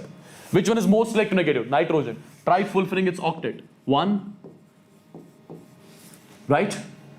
So how many valence electron pairs we had? 5. Out of 5, how many we have used? 1, 2, 3, 4, 5. All the 5 we have used. The octet of nitrogen is complete. But is the octet of carbon complete? No. Carbon has got only 2, 4. Right? So remove 1 electron pair from here. Put a double bond. Remove 1 electron pair from here. Put 1 more bond.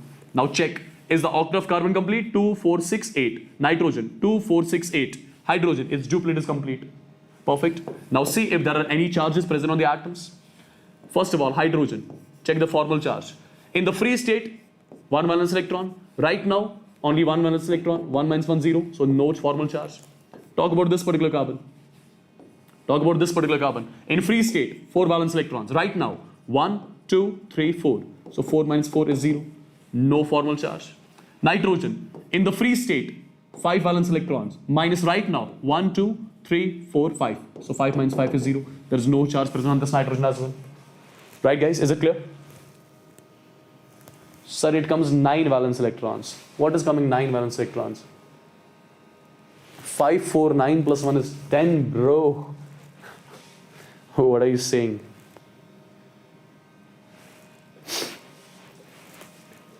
Is it clear, guys? Say yes or no quickly in the chats.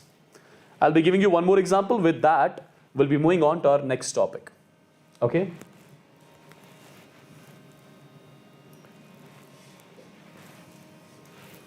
O3. Everyone would have heard about O3.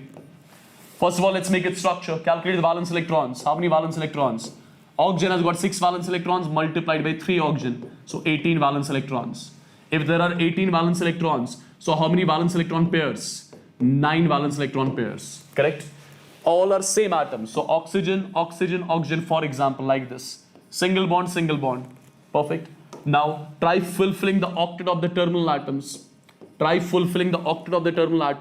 So I had 9 electron pairs, out of which I've used 1, 2, 3, 4, 5, 6, 7, 8. So 1 more will be here. Correct? Now, octet of this oxygen is complete. This oxygen only has got 6 valence electrons right now. So remove 1 of the lone pair from any of the oxygen atom and put a double bond. Octet of all the oxygen atoms is completed. If the octet is complete, try calculating the formal charge.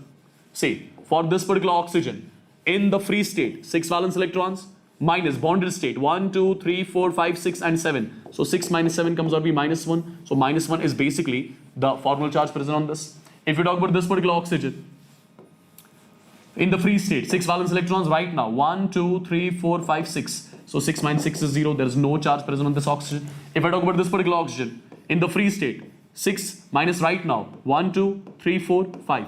6 minus 5 comes out to be plus 1. So plus 1 is basically the charge present on this oxygen. This is having minus 1, this is having plus 1. That's why this compound does not have overall any charge here. Correct? Is it clear to everyone? Is it clear to everyone? So Darshan, that's something which we have to do in the upcoming theories. I'm not talking about the odd electron species here. I'm only talking about the even electron species.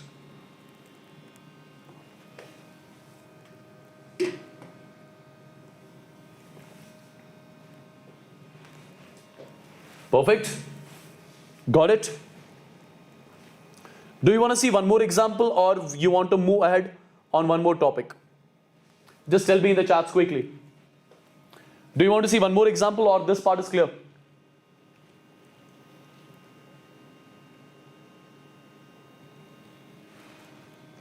Guys, tell me in the chats quickly.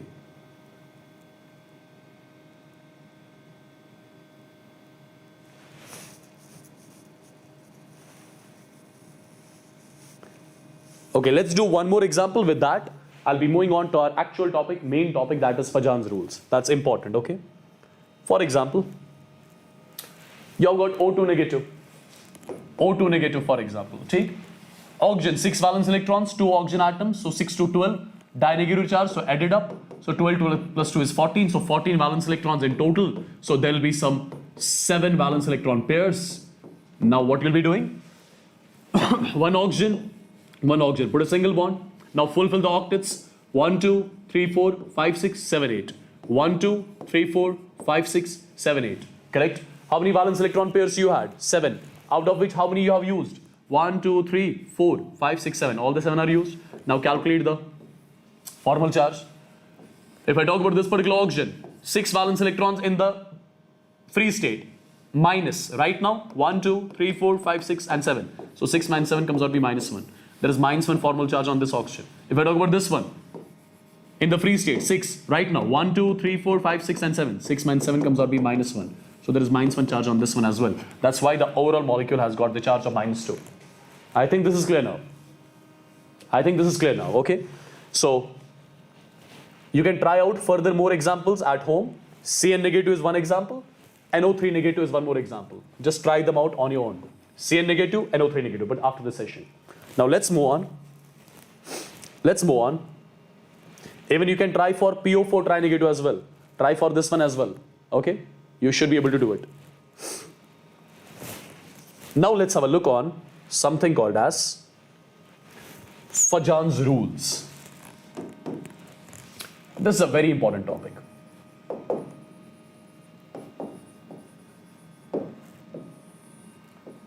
Fajan's rules, right?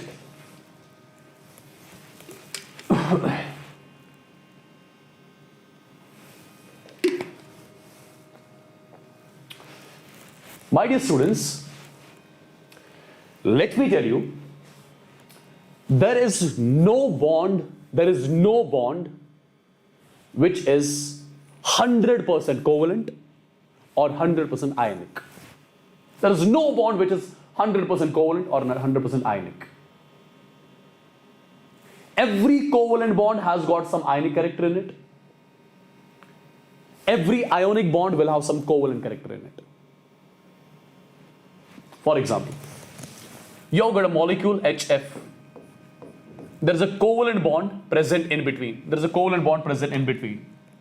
But I would say this bond is not 100% covalent. There will be some ionic character in this bond as well. Why? Because fluorine is more electronegative. It will drag the electron pair towards itself, due to which it gets delta negative. This gets delta positive, right? So can I say a partial polar character is getting developed? Polar character is getting developed in this bond. Perfect. Can I say this bond is not 100% covalent? That it has got some ionic character. Absolutely. Now you might be thinking, in case of H2 molecule, there is no electronegativity difference. So this should be 100% covalent. Okay, at some point it will be 100% covalent. But in this molecule, can I say momentarily, dipole moment can get induced in it? There can be momentarily dipole moment induced in it, due to which it can also get the ionic character. So there is no bond as such which is 100% covalent. There is no bond as such which is 100% ionic. Every covalent bond has got some ionic character in it. Every ionic bond has got some covalent character in it. Now Fajan's rules are going to let us know how to compare. Fajan's rules are going to tell us how to compare the covalent character in an ionic bond. Fajan's rules are going to let us know exactly how to compare covalent character in an ionic bond. Fajan's rules are going to let us know how to check whether there is more covalent character or less covalent character present in an ionic bond. How? Let's have a look. The point is how. Okay, this is the point. Now let's see how it's to be done. Before talking about how Fajan's rules are going to let us know the covalent character present in the ionic bond, right? Before talking about that, there are some basic things which you need to know. Let's assume you have got the atom A. Let's say you have got the atom A, for example. This A is neutral right now. That means it will be containing equal number of electrons and protons. It will be containing equal number of electrons and protons. Let's assume there are some 7 electrons in it. Let's assume there are some 7 protons in it as well. So this is neutral. It contains 7 electrons, 7 protons. So basically all these 7 protons will be inside the nucleus. Absolutely. All these 7 protons will be inside the nucleus, due to which nucleus has got a positive charge. Can I say basically these 7 protons are holding these 7 electrons? These 7 protons are basically holding these 7 electrons. Absolutely. Now people, if I take one electron out, can I say it gets converted into A positive? Now if I ask you how many electrons are here, it will be having only 6 electrons. How many protons will be there? Nothing will happen to protons. Proton will be 7 only. Due to charge, only change comes in electrons. Nothing happens to protons, nothing happens to neutrons. Now you tell me one thing. 7 protons were holding 7 electrons. Now the same 7 protons are only holding 6 electrons. So can I say, over here in this particular case, more charge will be experienced by the electron, more force will be experienced by the electron? Because 7 protons were holding 7 electrons first. Now those 7 protons only are only holding now 6 electrons. So over here electron will be experiencing more pull. Right? What does that mean? That means effective nuclear charge. That means effective nuclear charge over here will be more and effective nuclear charge over here will be less. Correct? Correct, people? Now you tell me one thing. Can I say something like this? When a parent atom is converted into the cation, the effective nuclear charge increases. If the effective nuclear charge increases, can I say attractive power increases? Attractive power increases. Can I say something like this? Absolutely, I can say that. Now, one more thing. For example, you have got something as B. It is electrically neutral. For example, it has got 7 electrons. It has got 7 protons. 7 electrons, 7 protons. Neutral right now. Okay. Now, I'm giving it 1 electron. It is going to get converted into anion. Correct? Now, how many electrons will be there? 8. How many protons will be there? 7. Initially, 7 protons were holding 7 electrons. Now, the same 7 protons are holding 8 electrons. Correct? So, the force experienced by the electron here will be comparatively less. Correct? What does that mean? That means effective nuclear charge here will be less, and over here effective nuclear charge is comparatively more. So basically when a parent atom is converted into the anion, when the parent atom is converted into the anion, effective nuclear charge decreases. If the effective nuclear charge decreases, attractive power, what happens to that? Attractive power decreases. When the parent atom is converted into the cation, effective nuclear charge increases and attractive power increases. When the parent atom is converted into the anion, effective nuclear charge decreases, attractive power decreases. Do remember this thing, by means of which you can understand Fajan's rules. Now let's move on. Let's have a look on what Fajan's rules are all about. See guys, one simple thing. Let me make you understand what polarization is all about first. Polarization, which is what you call as distortion of electron cloud. Distortion of electron cloud. What is meant by it? What is meant by it? Understand. See basically,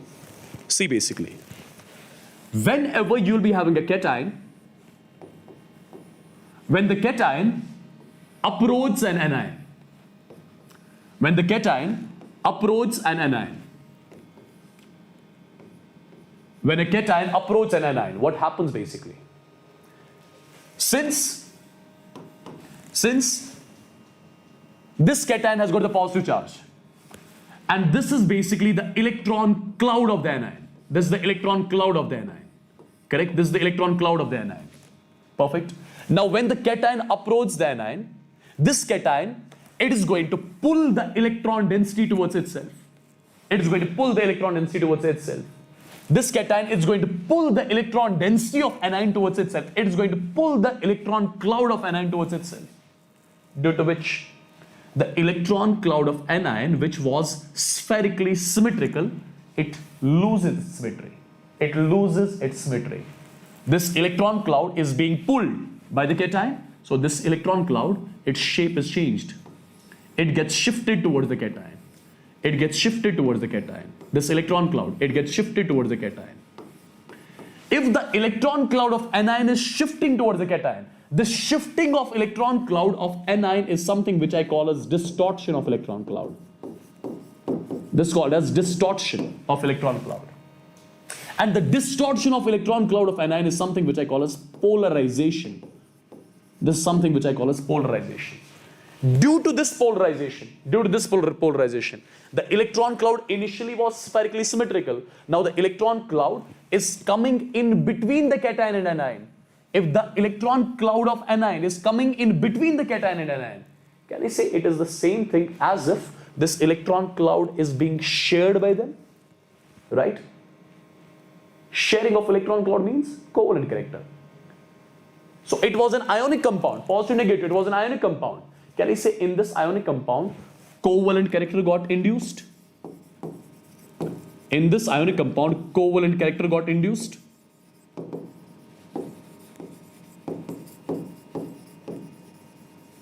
I hope you got it. Yes. So can I say something like this? When the cation approaches the anion, the cation is going to attract the electron cloud of anion towards itself. This distortion of electron cloud is something which we call as polarization. Due to polarization, covalent character is induced in an ionic compound. It was the ionic compound. This was cation, this was anion, right? It was ionic compound. So a covalent character got induced due to the distortion of electron cloud. Correct? So in the ionic compound, covalent character got induced. Now Fajan's rules are going to let us know how to compare this covalent character. How to compare this covalent character. How to get to know that in an ionic bond, there is more covalent character or less covalent character. How to get to know that. That's something which Fajan's rules are going to let us know. Let's have a look exactly what Fajan's rules say now. Say guys. This is something which I told you. When a cation approaches an anion, the distortion of electron cloud of anion takes place. And this phenomenon is called as polarization. Due to polarization, covalent character is induced in an ionic bond. Right? Can I say more the polarization? More the polarization? More the distortion of electron cloud? Means more electron cloud will come between? Means more will be the sharing of electron cloud? Means more will be the covalent character? So can I say more the polarization? More is going to be the covalent character. As simple as that. More the polarization, more is the covalent character. And covalent character itself is inversely proportional to ionic character. Covalent character itself is inversely proportional to ionic character. So more the polarization, more is going to be the covalent character, less is going to be the ionic character. As simple as that. Now this polarization, this distortion of electron cloud, it depends on certain factors. The first factor on which polarization depends, that's something which we call as polarizing power of cation, or you can call it as ionic potential of cation. You can call it as ionic potential of cation. What is meant by this polarizing power of cation? First of all, this polarizing power, it's defined for cations. It's defined for cations. Polarizing power of the cation, it is simply the tendency of the cation to distort the electron cloud of an ion. The tendency of the cation to distort, to attract, to pull the electron cloud of the anion towards itself. Correct? So can I say, more the polarizing power of cation, more the polarizing power of cation, more is going to be the tendency of cation to pull the electron cloud of anion towards itself. So can I say more will be the distortion of electron cloud, more will be the sharing of electron cloud, more will be the polarization. More polarization means more covalent character. So how can you relate polarizing power and covalent character? Can I simply say covalent character in an ionic bond is directly proportional to polarizing power of cation. It is directly proportional to polarizing power of cation, right? Inversely proportional to ionic character. Can I say something like this?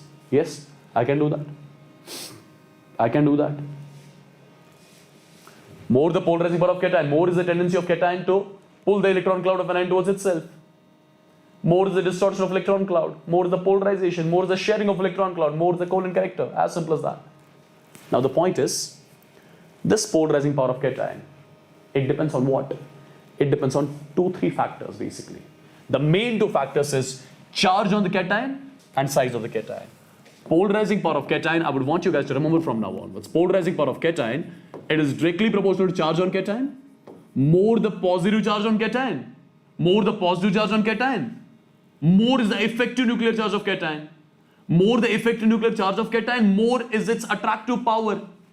More polarization it's going to cause, more will be the covalent character.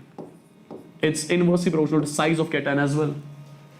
Lesser the size of cation, more will be the positive charge density of cation.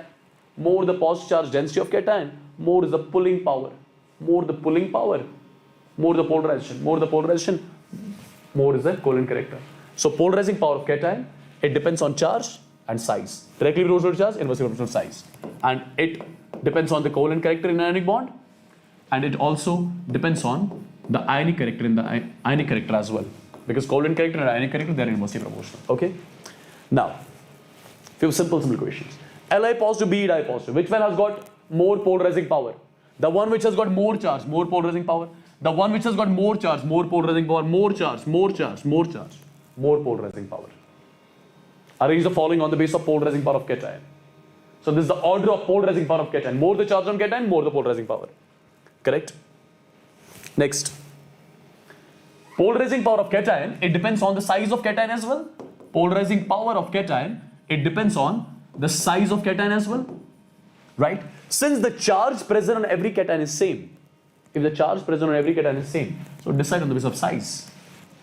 That cation which will be having least size will be having more polarizing power. So this is the polarizing power order here. B dipositive, Mg dipositive, calcium dipositive, strontium dipositive, barium dipositive. They belong to same group. Down the group. These are group second elements. Down the group. Size increases. Which one has got least size? B dipositive. The one which has got least size, more polarizing power. This is the polarizing power of cation order. As simple as that. As simple as that. Correct?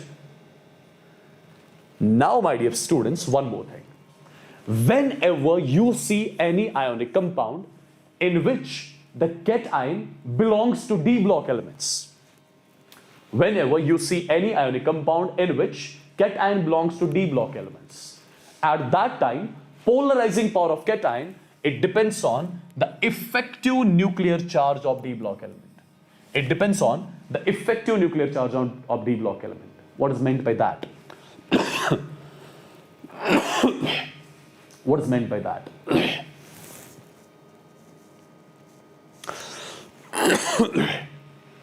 What is meant by that? Have a look. For example, you have got the ionic compound in which in one of the ionic compound the cation is Fe dipositive. In one of the ionic compound the cation is cobalt dipositive, nickel dipositive, copper dipositive. Right? These are the different cations present in different ionic compounds. Right? You have to check their polarizing power. How? If you see, it has got 3D6 configuration, 3D7 configuration, 3D8 configuration, 3D9 configuration. Correct? Have you heard about the shielding effect order? Shielding effect order. Do you remember s orbitals or s electrons? They cause maximum shielding, followed by p, followed by d, followed by f. Correct? Have you studied d and f orbitals or d and f electrons? They do ineffective shielding. They do ineffective shielding. Now people, you tell me one thing. You tell me one thing. More the shielding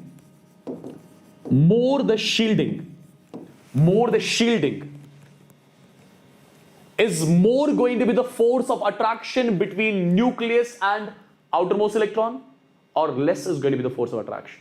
If more is the shielding, there is a shield in between. Imagine there is a shield in between, right? There is a shield in between. Imagine. If more the shielding, will more be the force of attraction between nucleus and outermost electron, or less? Less will be the force of attraction. Less will be the force of attraction. Less force of attraction. Or I'll say less attractive power. I'll say less attractive power. Less attractive power means less effective nuclear charge. Less attractive power means less effective nuclear charge. Correct? Yes? Now tell me one more thing. If less is the shielding, if the shielding is less, more is going to be the attractive power. More is going to be the force of attraction between nucleus and outermost electron. More the force of attraction between nucleus and outermost electron. That means effective nuclear charge will be more. Effective nuclear charge will be more. Correct? Now, 3D6 configuration, 3D7, 3D8, 3D9. D electrons, do they shield effectively or ineffectively? They are ineffective shielders. They do not shield properly. They do not shield properly. More the electrons in D, more the ineffective shielding. Understand what I'm saying? D and F, these are ineffective shielders, right? More the electrons in D, more will be the ineffective shielding. More the ineffective shielding.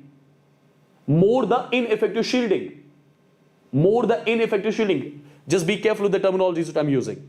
More the ineffective shielding, more is going to be the effective nuclear charge. More the effective nuclear charge, more is going to be the attractive power. More the attractive power of the cation, more will be the polarization. More the polarization, more will be the covalent character. Right? So which cation over here causes, which has got the maximum polarizing power? Is this point clear to you? More the d electrons, more the ineffective shielding. More ineffective shielding means what? More ineffective shielding means more the attraction between nucleus and outermost electron. Or I can say more the effective nuclear charge. More the effective nuclear charge means more the attractive power. More the attractive power of what? More the attractive power of cation. More attractive power of cation. That means if more is the attractive power of cation, more will be the polarization, more will be the distortion of electron cloud. If more is the distortion of electron cloud, more the polarization, more the covalent character. So this is the polarizing power order. I hope this is clear. Okay? Moving ahead. Whenever you move from 3D series to 4D series, then from 4D to 5D, what happens to effective nuclear charge? effective nuclear charge increases. Effective nuclear charge increases. If effective nuclear charge increases, attractive power increases. If attractive power increases, for the cation, that means its polarizing power automatically increases. Correct? Now you tell me something like this. Zinc dipositive, cadmium dipositive, Hg dipositive. These are the cations. This is a 3D element. This is the 4D element. This is the 5D element. 3D to 4D, 4D to 5D. What happens to Z effective? Effective nuclear charge increases, attractive power increases, so polarizing power increases. So this is the order of the polarizing power here of the cations, correct? Yes?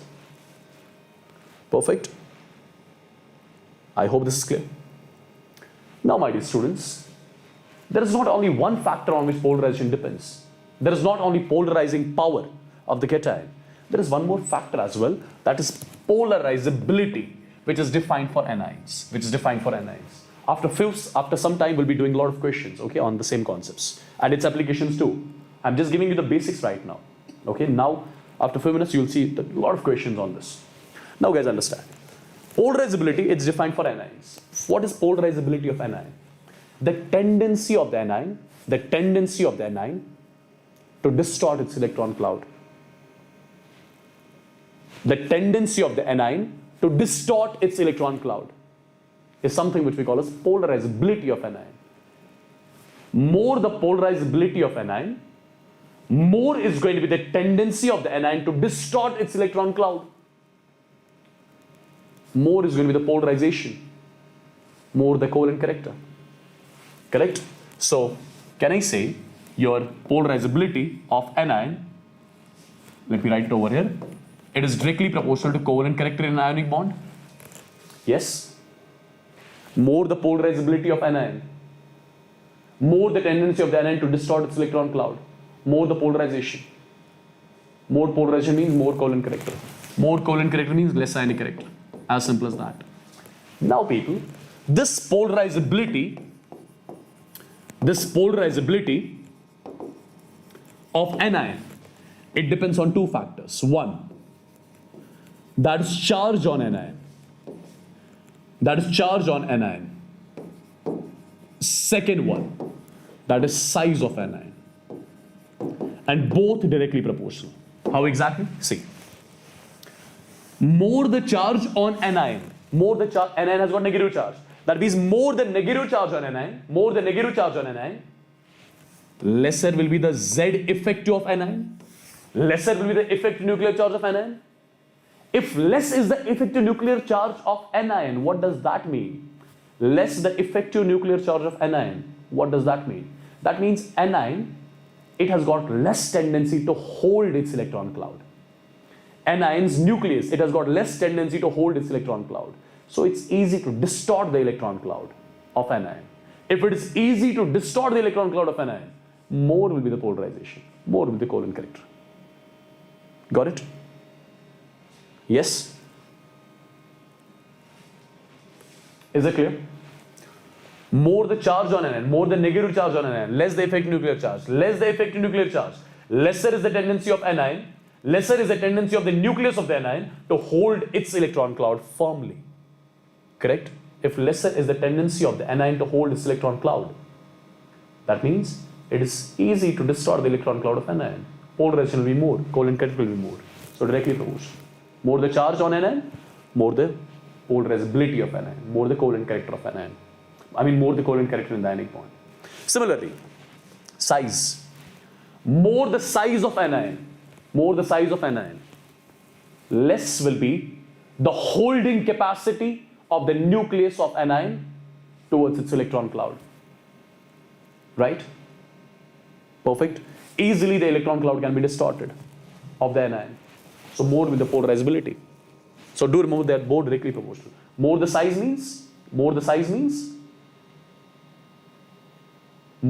means less tendency of anion to hold its electron cloud. So it's going to be easy to distort the electron cloud of anion. More the polarization, more the covalent character. Perfect? Even more the polarizability. Now, there's something which I've told you. Let's try to solve certain questions. Okay. If these are the anions in the ionic compound, can you tell me the order of their polarizability? Polarizability is directly proportional to charge on anion. More the charge on anion, more the polarizability. More the charge on anion, more the polarizability. Right? More the charge on anion, more the polarizability. Yes? Now, F negative, Cl negative, Br negative, I negative. Charge on every anion is same. Now decide on the basis of size. More the size of anion, more the polarizability. Charge is same. More the size of anion, more the polarizability. Charge is same. More the size of anion, more the polarizability. And more polarizability means more covalent character. Yes? Alright. P tri-negative, S di-negative, O di-negative. Charge. More the charge on anion, more the polarizability. O di-negative, I negative have got almost equal polarizability. Now I negative, Br negative, Cl negative, F negative. Charge on these anions is same. Decide on basis of size. More the size of anion, more the polarizability, more the covalent character. O di-negative, OH negative. The charge O is -2, the charge O is -1. More the charge on anion, more the polarizability. Now this is important. This one is important. Understand. This is arsenic, the central atom. Phosphorus, central atom of the anion. Carbon, central atom of anion. Sulfur, the central atom of anion. Nitrogen, the central atom of anion. As I move from left to right, the electronegativity of these central atoms, it increases. The electronegativity of these central atoms increases. If the electronegativity of the central atom increases for the anion, that means this particular central atom is maximum electronegative among all these central atoms. If this central atom is maximum electronegative, it will be having maximum tendency to hold its anionic electron cloud. If it has got maximum tendency to hold its anionic electron cloud, it's going to be difficult to distort this electron cloud. If it is difficult to distort the electron cloud of this particular anion, its polarizability will be the least. So what is the polarizability order here? This is the polarizability order. I hope you got it. I hope you got it. Okay? Moving ahead.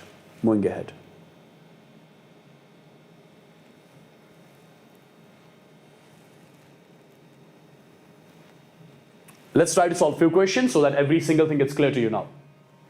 See guys. Arrange the following on the basis of their covalent character. See, first of all, anion everywhere is same, so you are not going to decide on the basis of anion. Leave anion aside. Now cation. Zinc di positive, cadmium di positive, Hg di positive. This is 3D element, this is 4D element, this is 5D element. 3D to 4D, 4D to 5D. Effective nuclear charge increases, polarizing power of cation increases, so more will the covalent character. More polarizing power means more covalent character in ionic bond. As simple as that. Right? Anion everywhere is same. Decide on the basis of cation. Zinc di positive, cadmium di positive, mercury di positive. Right? 3D cation, 4D cation, 5D cation. Correct? So more effective nuclear charge of cation. What does that mean? More effective nuclear charge of cation. What does that mean? That means more polarizing power of cation. More the polarizing power of cation, more is going to be the covalent character in an ionic bond. Again, the similar sort of questions, you can solve them on your own. F negative everywhere same. So decide on the basis of cation. Na positive, K positive, Rb positive, cesium positive. The charge present on every cation is same. So decide on the basis of size of cation. Polarizing power of cation is inversely proportional to size. That cation which has got least size will have more polarizing power. More polarizing power means more polarization. More polarization means more covalent character in the ionic bond. The next one, this is BeCl2. Okay, this is BeCl2. You guys are going to let me know the order of this question in the comment section. Right after the session, let me know the order of this particular one in the comment section. Okay, perfect. I hope this is clear. What about all these? Again, the similar sort of questions. Anion, F negative, Cl negative, Br negative, I negative. More the size of anion, more the polarizability of anion, more the polarization, more the covalent character. Done and dusted. Right? F negative, Cl negative, Br negative, I negative. This is the order. Same concepts I'm using. This is the order. Same concepts I'm using. This is the order. Same concepts I'm using. Nothing else, nothing new. There is one important thing which you need to know. Understand what I'm going to say. Whenever I talk about the pseudo inert gas configuration, what is a pseudo inert gas configuration? Pseudo inert gas configuration is the one which looks like this. First, an inert gas configuration will come. After that, you will be writing 3D10. 3D10. Whenever the cation has got this kind of the configuration, inert gas configuration followed by 3D10. This configuration is called as pseudo inert gas configuration. And that cation which has got pseudo inert gas configuration, that cation has got more polarizing power. That cation has got more polarizing power as compared to the inert gas, normal inert gas configuration. Why? Look at this question. Look at this question. How? Look at this question. See how it's to be used, how this concept is to be used. Basically, why it happens, it has got other logics. When I teach you block chemistry, there we'll be discussing that, right? Okay. See guys, anion over here is same. This is copper positive, this is Na positive, correct? So over here the cation is Cu positive and over here the cation is Na positive. If I ask you what about the configuration of Cu positive, you'll say it's going to be argon, you'll write first, then you'll write 3D10 configuration. Na positive, neon you'll write. That's it. This is the configuration of Na positive, correct? This looks like noble gas 3D10. This is pseudo inert gas configuration. This is inert gas configuration. That cation which has got pseudo inert gas configuration, that is going to have more polarizing power. More the polarizing power of cation, more is going to be the covalent character in the ionic compound. Right? Perfect? Right, people? I hope you remember this. There are some applications related to Fajan's rules as well. This was the first application. The second application can be like this. Do remember, in your polar solvents, generally, ionic compounds will have more solubility than that of covalent compounds. Generally, in your polar solvents, ionic compounds will have more solubility than that of covalent compounds. Where do I use this concept? I've got two compounds. One is Ag2S, one is Ag2O. I need to check the solubility of these. I need to compare their solubilities. Generally, ionic compounds have got more solubility than that of what? Than that of covalent compounds, correct? Now understand. Over here, cation is same, Ag positive, Ag positive. Anion, S di negative, O di negative, right? O di negative, S di negative. Now people, the charge on anion is same. The charge on anion is same. But what about the size of anion? Can I say size of S di negative? Size of this particular anion is more. Size of this particular anion is more because oxygen, then in the group sulfur. Size of S di negative is more. Size of this anion is more. More the size of anion, more the polarizability of anion, more the polarization, more the covalent character. So if I ask you what about the covalent character order, this is going to be the order of covalent character. If this is the order of covalent character, what about the order of ionic character? Reverse of it. This is going to be the order of ionic character. This is going to be the order of ionic character. If this is the order of ionic character, you know, ionic compounds have got more solubility than that of what? Ionic compounds have got more solubility than that of covalent compounds. This has got more ionic character. If this has got more ionic character, so definitely it will be having more solubility. It will be having more solubility. So this is the reason why Ag2S is less soluble than that of Ag2O. Why? Because its ionic character will be less. Lesser the ionic character, lesser the solubility. I hope this is clear. Yes?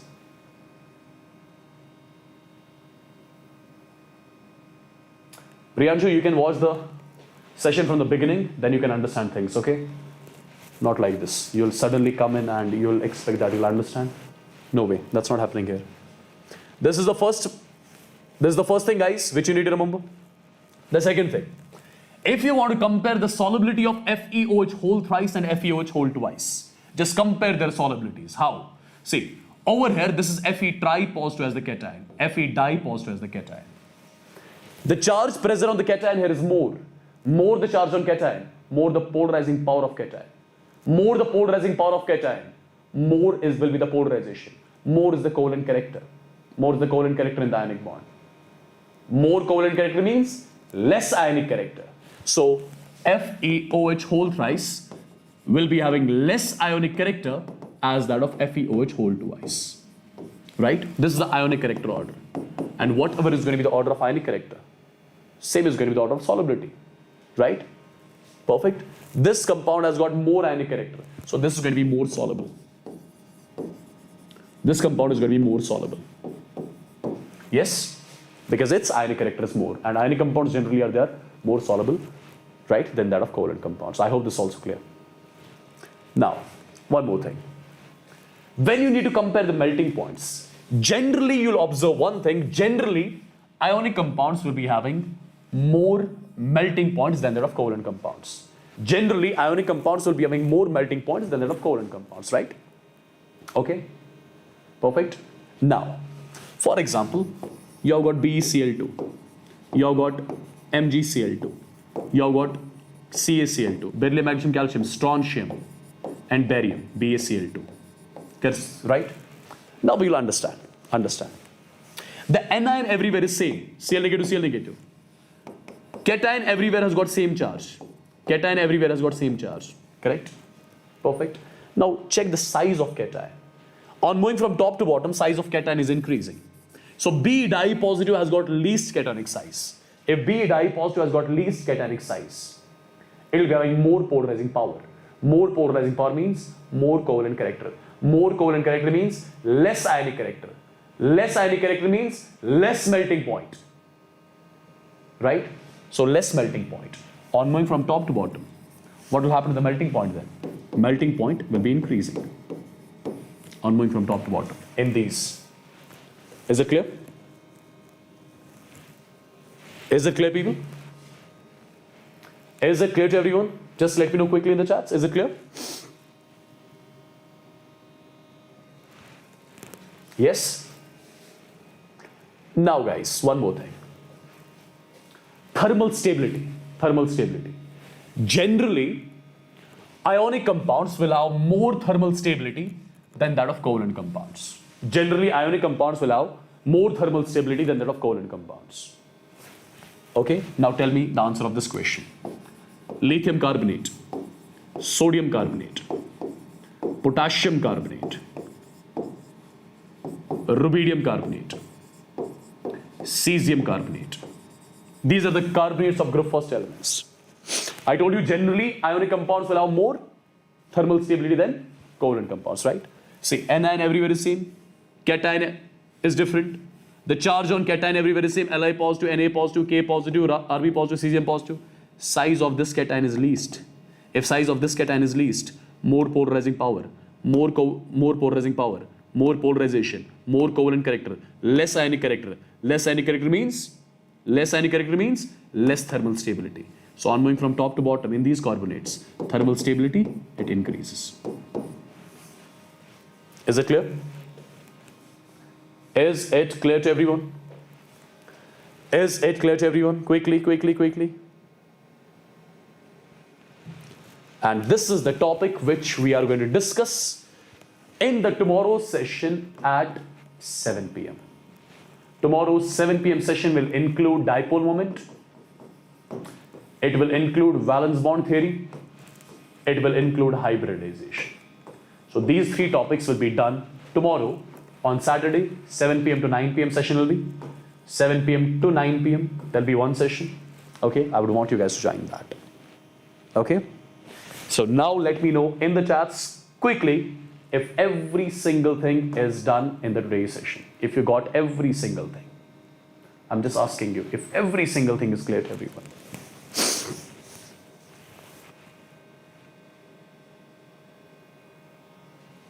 Tulsi, normally those questions won't be asked.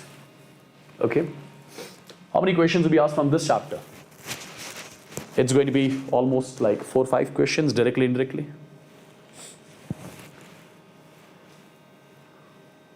Oxidation number, how to find it. That's something which I'll be teaching you in redox. Not here. Okay, what you guys are going to write in the chats today, in the comment section today? What you guys are going to write in the comment section today? Sir, please take classes on inorganic chemistry too. What is this going on? Is it physical going on? This is inorganic chemistry going on, chemical bonding. My God. Vijay, I'm really sorry, bro. I forgot last time as well, okay? Last time you asked me to send the PDF, I forgot. Today, I'll try to do. Sir, make a section only question. Like what? What section only question?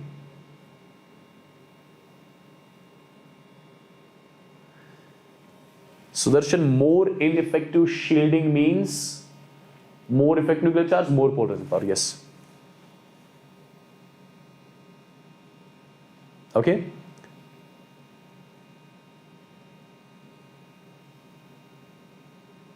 I'll try to send the PDF if I could download it, okay? Because last time also same thing happened basically. I was not able to download it.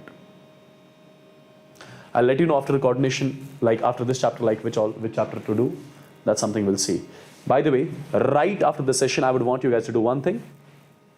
That's something at least you can do. First, like the same session and do smash the like of this particular video as well, which is tomorrow. Okay? I want everyone to do it right now. Part 2 chemical bonding. So that I get to know that you guys are going to come live tomorrow at 7 p.m. Right now, I want you guys to do it. Okay? Perfect. And in the comment section, again, we are going to write one thing, that is going to be chemical bonding. Chemical bonding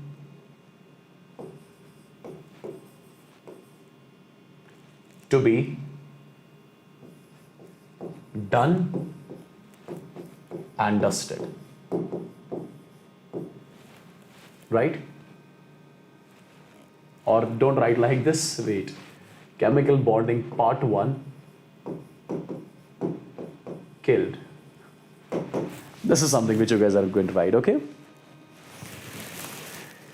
Perfect. I think guys, I think this is too much, okay? I'll catch you up tomorrow then, 7 p.m. Let's meet up. And by the way, do let me know in the comment section, like which states are you from exactly? Okay, in the comment section of the video, do let me know that. I just want to know like which all states you guys are from. Right? I know majority of you guys are going to be from Chennai, Tamil Nadu. But still, I would want to know that in the comment section. Chalo, take care. God bless you all. See you tomorrow. Bye-bye. Don't forget to like this particular video right now.